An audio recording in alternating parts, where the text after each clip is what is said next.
Hey, I'm Daniel Vincent. Thanks for opening up this video. Hey, I want to start off by congratulating you for being here. You've opened up this video because you want something new in your life. You want something different. You want to make something of what's going on here. So I'm bringing this together, and I'm making this video as an apology. Okay, I want to apologize for not being live with you. I kind of messed up. I messed up the fact that I was going to be away from any type of service, so I couldn't go live.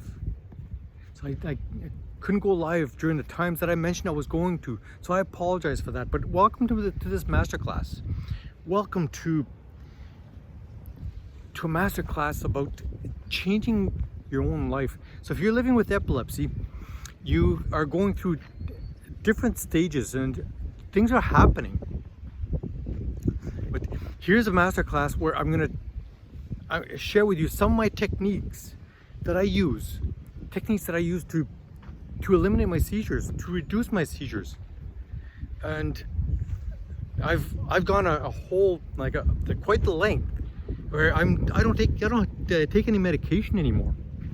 But so in this masterclass, you're going to learn how to decrease your seizures and what to do to live a better life, and even to increase your own self-control, your own confidence.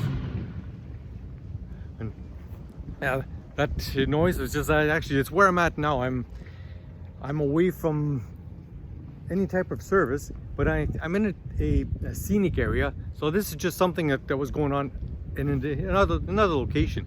But yeah, so here you are with me right now, and congratulations for being here. I know you've gone through so much in your life. I celebrate you for being here now.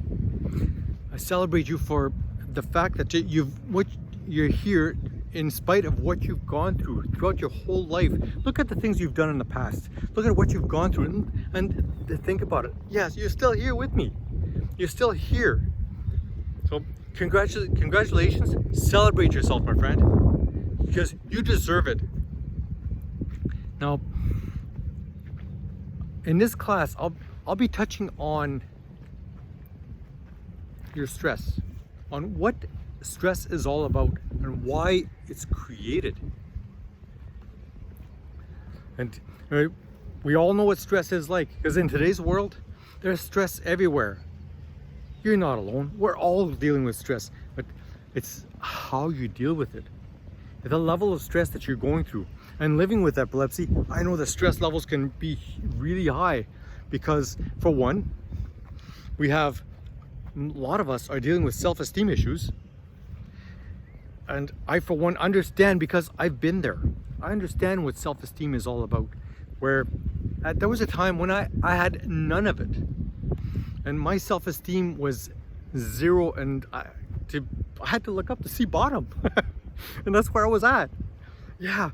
And for years and years and years, decades, I was the guy behind the curtains, listening to people talking, whether it be in a group or even one-on-one. I didn't want to be heard, didn't want to be seen.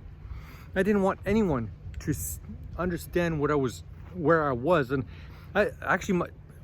here's what I felt, is that if I were to say something, I was afraid to say the wrong thing. Can you relate? I was afraid to have someone make fun of me, to make an idiot of myself.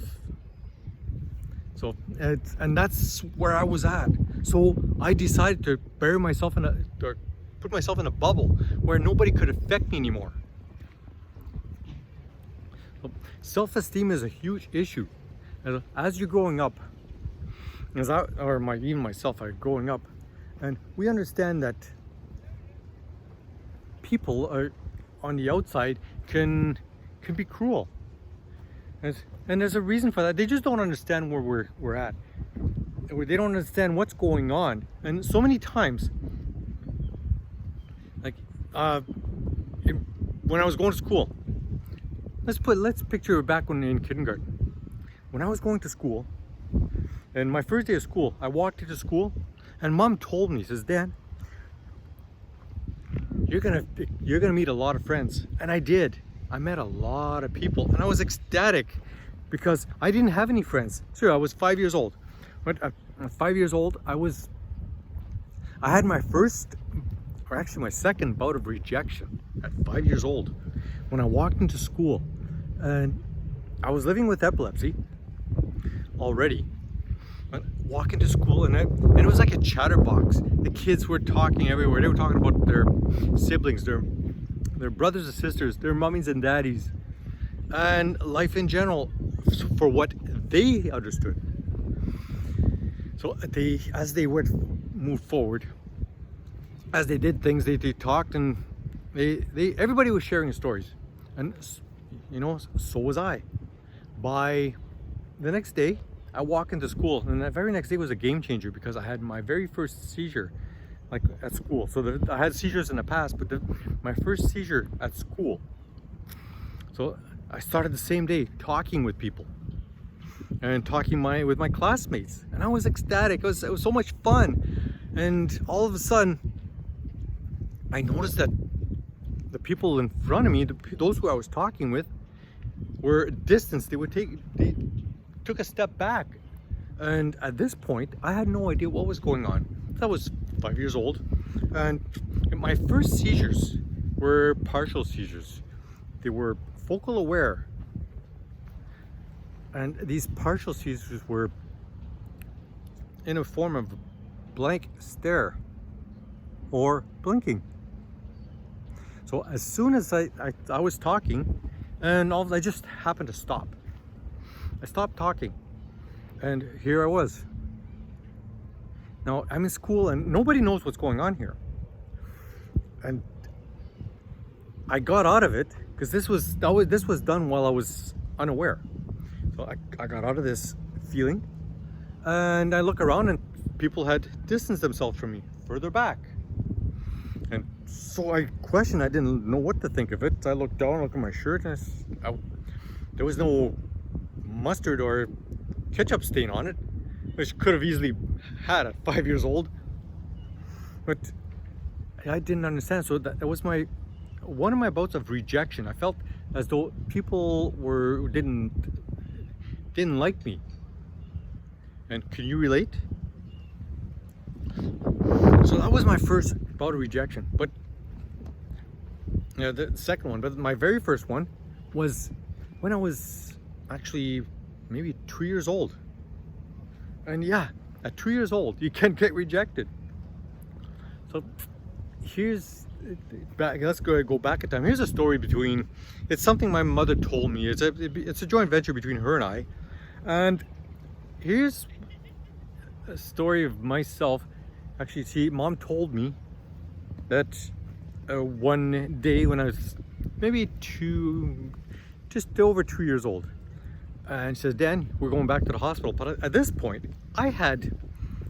things were happening. Things were starting to unfold because my parents knew something was up. They didn't know what it was, but something was going on with me.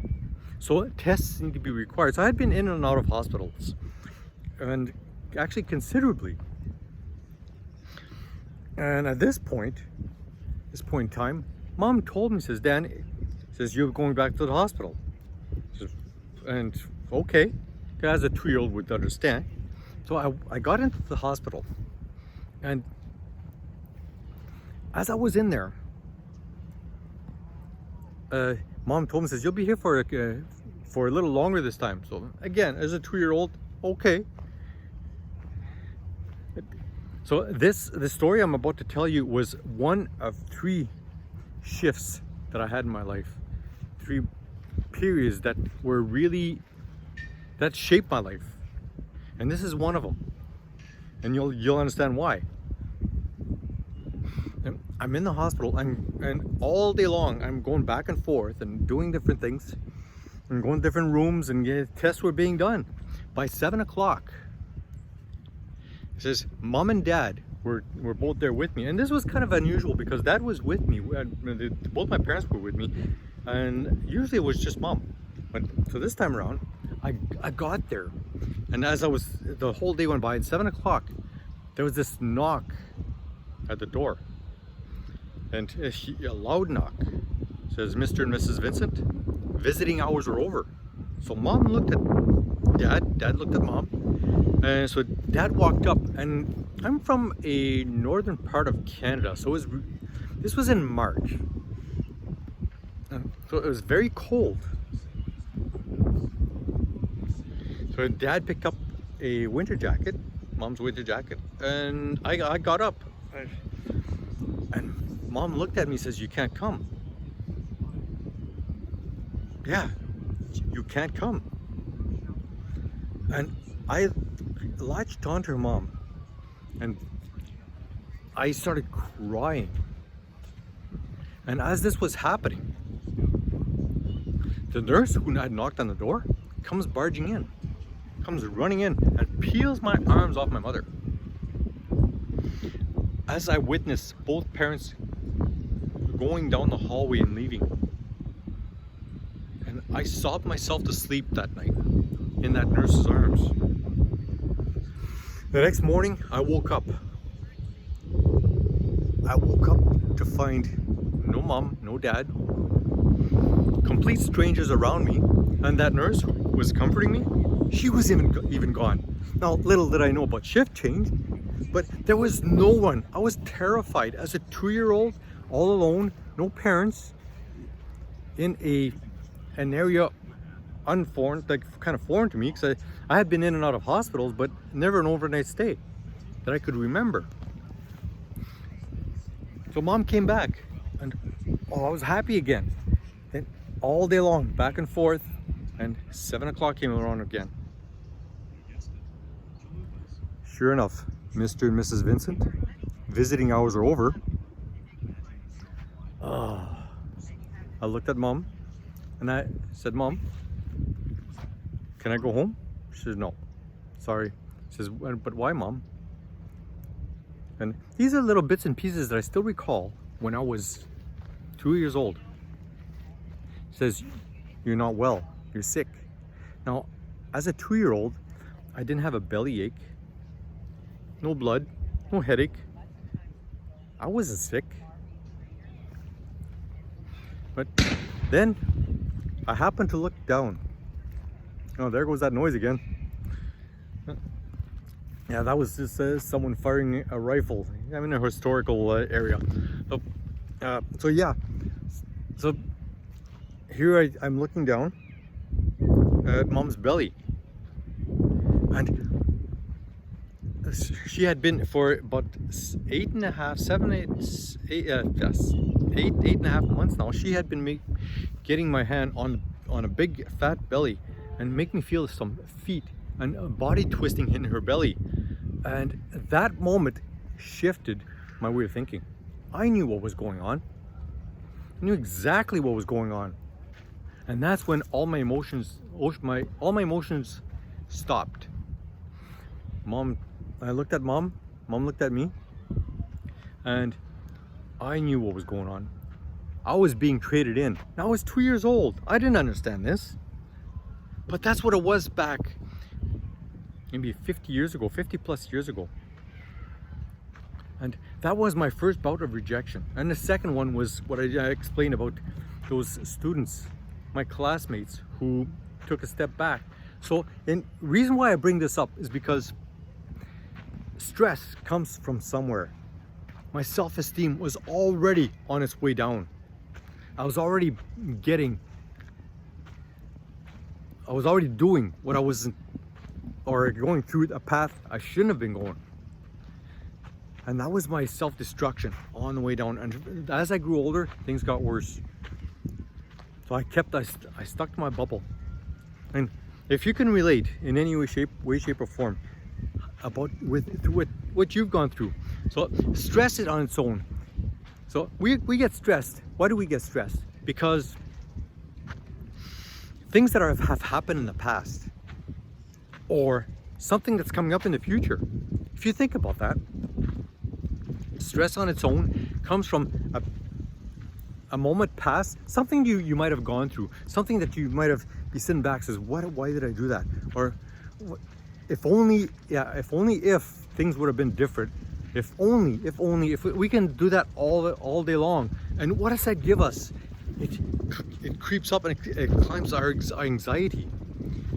And dealing with epilepsy, we have partial seizures, focal aware seizures. We get anxious enough as it is. If we tack this on, it gets even worse. But little did I know that these moments we're shaping my seizures. We're increasing my seizures. And moments passed and moments up and coming. Have you ever gotten there and felt something coming up, and you had all the answers of what was going to happen when nothing ever really materialized? And this is what happens with this, actually, and I speak with experience because I've done it so many times. So for years and years, I actually unfolded my own history without even happening yet. And so many times that history never did happen because it's just my fear. It's just my fear of looking at what was going to happen tomorrow. And I speak with so many people who are going through this and who understand that their future it hasn't happened yet. However, they still create the story before it actually unfolds. So have you ever experienced that? And I bring it up because there are so many times that we do the wrong things. Our thinking patterns are messed up. Let's say you're going out and you've got something that's gonna happen. Let me use an example. Let's see here. Let's just say here we are in the park, and I look up. I look at the clouds. Oh no, it's gonna rain. I know it's gonna rain. It's just not happening, but I know it's gonna rain anyway. I don't feel it, but it's gonna happen. And we make our own stories. And I could start panicking because I'm in an area where there's no shelter. There's nothing. I'm right in the open. So, and is it gonna unfold? And chances are, it's not. So and this is just something that I bring up right off the cuff with what I'm doing, where I'm at right now. So, or another example could be getting up in the morning. And here's a good one. If I would go out and if I would go in the cupboard and look for a bowl to put my cereal in, and that cereal, that bowl of cereal wasn't placed at the right spot, at the same spot as I expected it, that would set off my day. Honestly, it would set me off. And I said, if this was bad, the rest of my day would unfold wrong. And guess what? My prediction came through, and here's why. Because whatever I anticipated, my focus started shifting that way. And a third example that you may be really able to relate to, that maybe not exactly, but traffic. Get up in the morning, once again. So you're up in the morning, you do your different things, and all of a sudden you get in your vehicle and start driving, or if someone else is driving. And have you ever seen someone getting cut off, flipping the bird, or whatever? Well, it happens.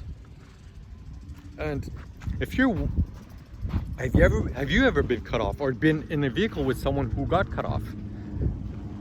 Well, then it can get frustrating, and get something going, and all of a sudden you get cut off, and all of a sudden that same person who's driving looks around, and all of a sudden there's a set of traffic lights and stops. Oh sure, now I get cut off. Now the traffic lights, what's next?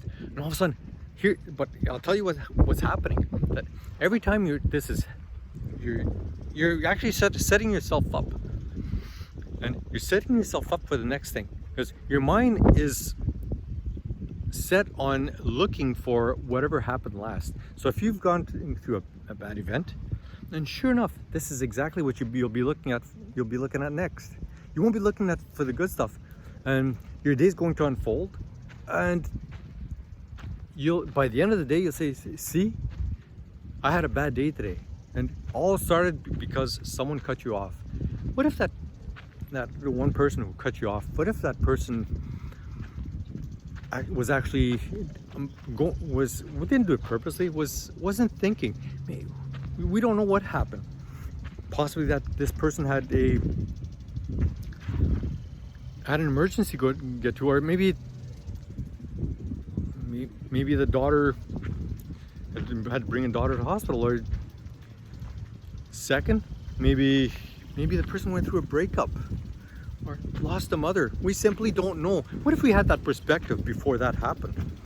But back to what I was saying. So let's just say someone cuts you off, and we keep that perspective that something was going on, and then we're not going to be looking for something else to go wrong. Because often when our mind is looking for something wrong, then something will be wrong, and so we'll look for something else that is going to go wrong throughout the whole day. Now it's time to shift our perspective. It's time to look at something different, at why things are going right. So understand that it's not that everything's going wrong. It's just that we're not seeing it. We're not seeing what's happening. We're not seeing the good stuff, because our mind we've programmed our minds to look for something that's not right, and that's exactly what happens. And so it's usually creates huge stress. And let's look at it differently. So in this masterclass, I'm putting this together right now. Actually, I'll be promoting something a little later on.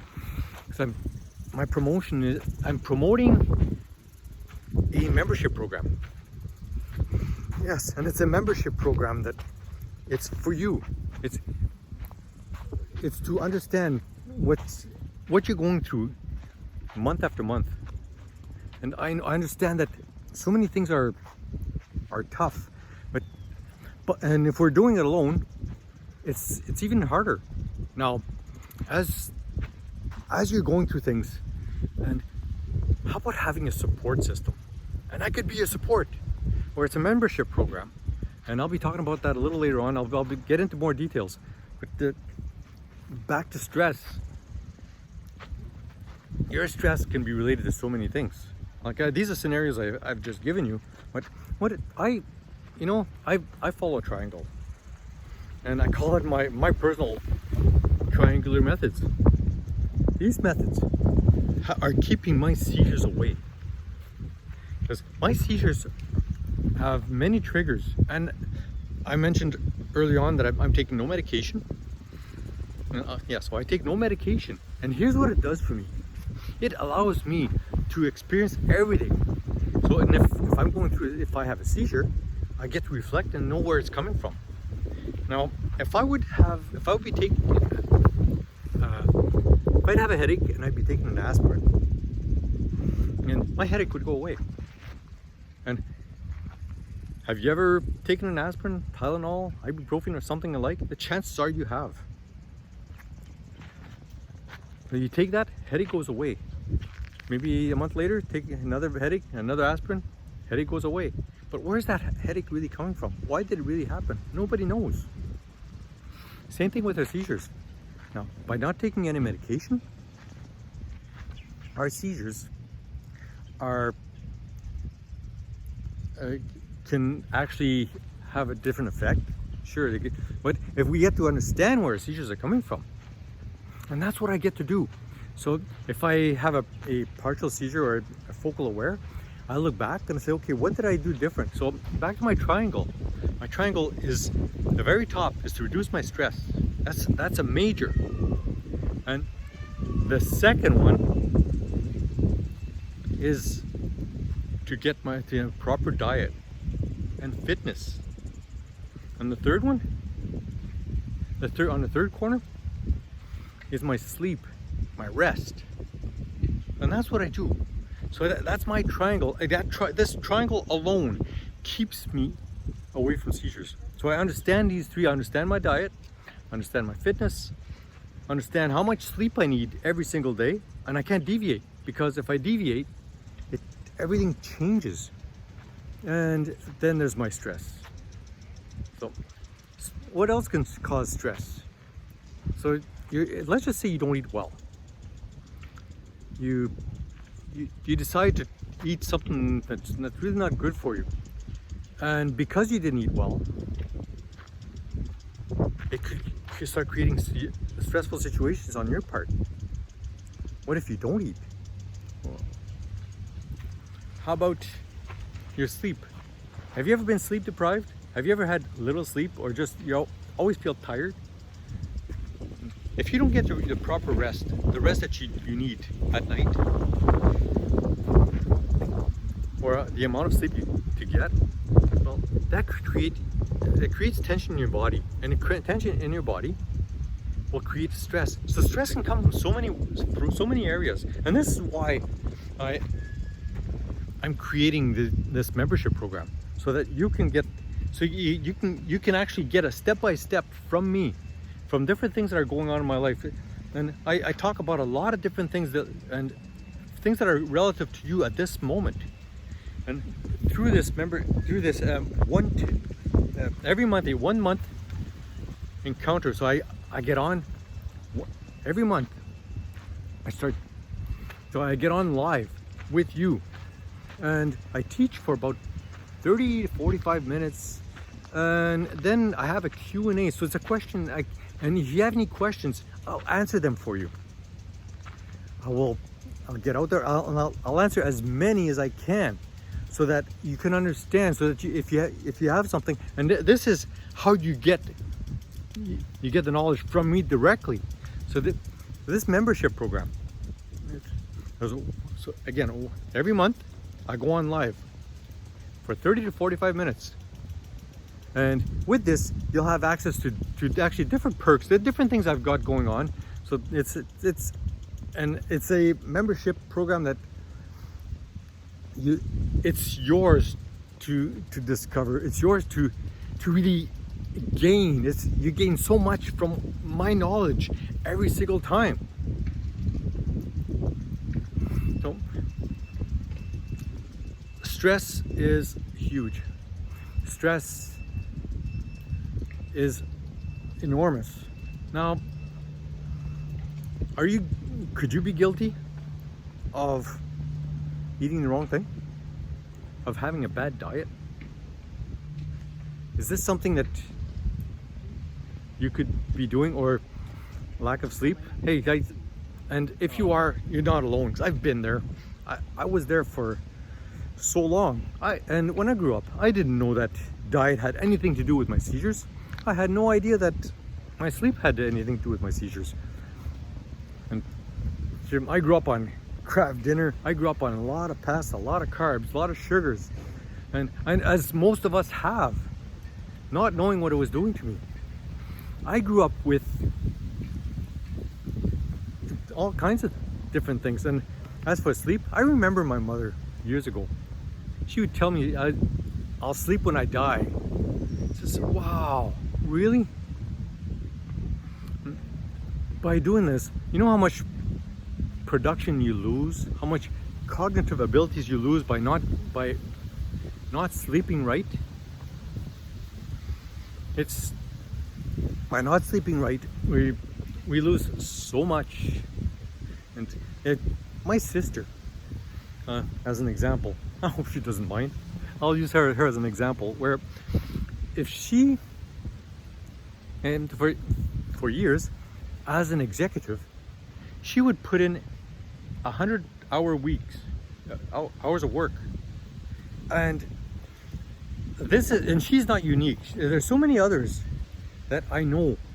It's almost as though this society as a society where we've taken pride on less sleep. It's almost as though we put ourselves on a pedestal. Look at me. I work 100 hours a week and wow, I'm Superman. But it's not the case. But we've taken pride about that. But let's turn that around, because we need our sleep. I, for one, I need my 8 hours of sleep every single night. And it's not just at any time. I've tried different patterns. I've tried 12 to 8, 11 to 7. The best one that works for me is 9 to 5. So 9 p.m. to 5 a.m. And I sleep well. And here's what happens. From 9 to about 1 o'clock, and I sleep, and I sleep well. And I sleep, they call it a REM sleep, so rapid eye movement, where that's my deepest sleep. At from 1 to 3, things are I still sleep quite well. So I've gotten up to the washroom around 1:30, and by 3:30 I've gotten up maybe a second time, possibly. And by 5 o'clock I'm awake and wide awake, and that's my best time. And by sleeping well, and my diet being really good, and then that helps my stress. So that helps me reduce my stress. You know, I've had people ask me, says, "How about that? But Dan, how about confidence?" Says, and this is why actually I've got other programs going where I talk about confidence. I talk about, and I help reconstruct confidence. So a person where you can become more confident, more assertive, and becoming more stable, and to the point where if things happen, if we're still talking about stress, if things happen, they kind of hit you and bounce off, because have you ever heard the term Teflon, where you become a Teflon person, where things don't affect you anymore? Well, sure enough, it is a thing, and it can happen. And back in my past thing, I was always on guard. I was always afraid that someone would laugh at me, someone would say something. I would back out of anything. So often I had people, my own siblings, invite me to do something, and I'd back out because I was afraid. I was afraid to fail. My thought was, I'm gonna fail all the time, every single time. And you know what happened? I did. Because like I said early on, I would program myself, and I would be tunnel vision, and what I envisioned for myself actually happened. So this is where I was at. So failure was part of my life, but didn't need to be. It was part of my life because I programmed myself that way. And is it something you can relate? So here's my challenge to you. I'm going to challenge you right now. For the next week, every day, catch yourself doing something. Catch yourself with your frustration. I was talking early on about being in a vehicle, getting someone cutting you off. So something similar. Catch yourself before you react. Before you allow yourself to an event to set up your day. So catch yourself. So every single time that something happens. So try this for a week and find out by the morning, through the morning, then the afternoon, as much as you can, and understand where this is coming from. And by the evening, watch what's going to happen, and watch what you will do. You will have a better day. Your days will set up better, and because your days are better, you might even eat better. You might not be as prone to eat the bad stuff. And by the evening, because everything was kind of unfolding well, watch yourself being okay at night, and even grab a book and find yourself sleeping better. And if you sleep better, you know what happens the next morning? You're already starting off on the right foot. So, how about your morning routine? What is it like? What do you do? I can tell you mine. Mine has changed drastically over the years, and there's a reason for it. Because I understood how to create a good day. I understood what was good for me. So often, I talk to people, and what they do. When I first wake up in the morning, I might ask you, what do you do? Reflect on it. What is the first thing you do in the morning? So many people grab their device and either start scrolling up and looking at emails, looking at social media. And you know what's going on when you're doing that? What's going on is that you are scrolling onto someone else's agenda. So every time you look at somebody's post, somebody's wants your attention. And that's what the posts are all about. They want your attention. And you'll either reply to it, give it a like, or something. Or how about an email? Are you the type that wake up at 3 in the morning or 3 a.m. and start scrolling? That sets you up for failure, my friend. So you start looking at emails and answering. Again, it's someone else's demand, someone else's that wants something from you. So nighttime is made to sleep. And in the morning, here's if I can suggest this for you. Instead, for the first hour, grab something, do something good. I'll tell you what I do. Okay, as you see all my posts every day on Facebook, on Instagram, on many different platforms, or even my videos on TikTok, on YouTube. All my posts are created at between 5 and 6 a.m. every morning, and that's what I do. And here's what happens. As I create this post, I'm creating my day. I'm setting myself up for my day. And yes, my days are mostly filled with excitement, and I feel energetic, and I'm happy that these days unfold. And people, when I show up, they see me come, and I see them glow, and that's just amazing. But that's how I set up my days. And I throw in some, like, I'll have a glass of water, I'll do some stretches, I'll do those posts, and maybe a little later I'll do an hour of physical activity, and I push, and I feel good after. So in the morning, I'll give you another challenge. First thing in the morning, do something for 1 hour that's for you, not for someone else. Forget about social media, forget about your phone. So 1 whole hour. Either read a book, go for a long walk, incorporate your stretches, or do something that you like to do. Pick up an instrument or something, and watch how your day unfolds as you do this. And this will not only set up your day, it will relieve stress. It will allow you to have a better day in general. And as I said, at the end of your day, if you do this, you eat better, your mind is at ease, you go to bed, and you sleep to get an even better day the next day. And these better days amplify day after day after day, and your stress starts to reduce. And with my help, if you get involved, as you get involved with in my membership, and you watch how things really unfold, because here's why. Because if you stay connected to a system, you stay connected to someone who can mentor you to a different level, you've got it made, my friend. Then this is when it happens. This is when the energy stays. So leave me a like down below. Leave you a message.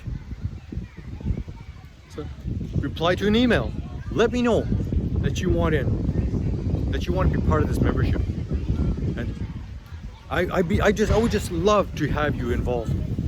I would just love to see you every single month as I put this out. And as I said, you'll be getting some perks. You'll be getting some different emails from me. You'll be getting more attention, not just once a month, but for quite some time to come. And you just watch everything unfold, and watch yourself actually start reducing your seizures, because your mindset has changed. Your eating habits have conformed in a different way. Your sleeping habits have become better. Are your sleeping habits any good right now? They might be, but if they're not, do you have anywhere you can improve them? How about what if you went to bed maybe 15 minutes earlier tonight, and do this for 3 or 4 days, and then 3 or 4 days later, another 15 minutes earlier than that, so that you can get the actual sleep that you do need. What if this could happen? Think about all the possibilities. But I'm saying this, but here's what I want to do. I want to remain in your life. I want to give you that extra push. If I can give you a push as a coach, as to push you, and because that's what the coach is all about. And it's there to push you, and it's there to guide you. A coach, I heard this said once from a friend of mine. He said, you know what a coach is? A coach is there to show your blind spots. Have you ever been in a vehicle where you're looking around and you can see everywhere except for a couple little spots? Well, that's what the coach is there for. To give you those blind spots, to show you where you cannot see. And sometimes what you can't see is that actual thing that is actually preventing you from moving forward. So have me as a coach. So get on this membership program. And this membership program is $47 a month. So it's only $47 a month.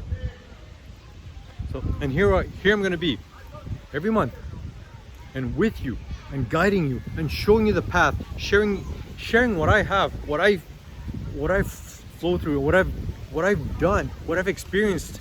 And I experience things all the time. And keep in mind, I don't take any medication, so I do still experience certain focal awareness seizures, but I get to share it with you every single time. So if I'll create a video and I'll post it to you. I'll post it to you as a direct message. If I can get your email address, you'll get it directly as a personal message from me. So $47 a month.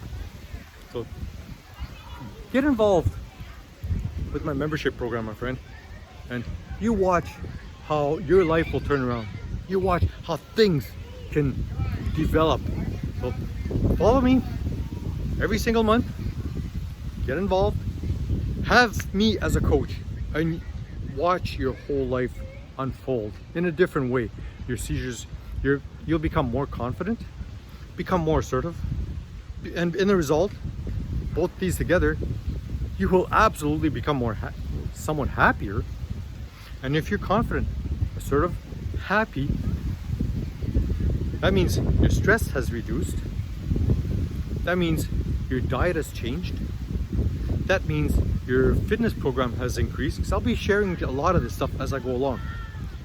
This means that your sleeping patterns will have developed in a good way, and your seizures will slowly come down. So leave me a message, leave me an email, reply to this email right now, and let me know. So, let's get involved. So get involved with me, and I look forward to working with you, my friend. This is going to be an awesome time. This is a pivoting point in your life to change things around, and start living the stuff I'm living, where you control your own seizures, you control your own destiny, you control what's going to happen tomorrow. And if certain things do happen, you understand what to do about it. Take it from me, I've done it. I've enjoyed this masterclass with you, and again, my apologies for not going live, because I really wanted to, but I knew that at the time that I was supposed to go live, I won't have any service or any data, so I couldn't do it. So this is my gift to you. I've done this just for you. So reply to this email and get involved. Get involved in that membership. I look forward to seeing you, my friend.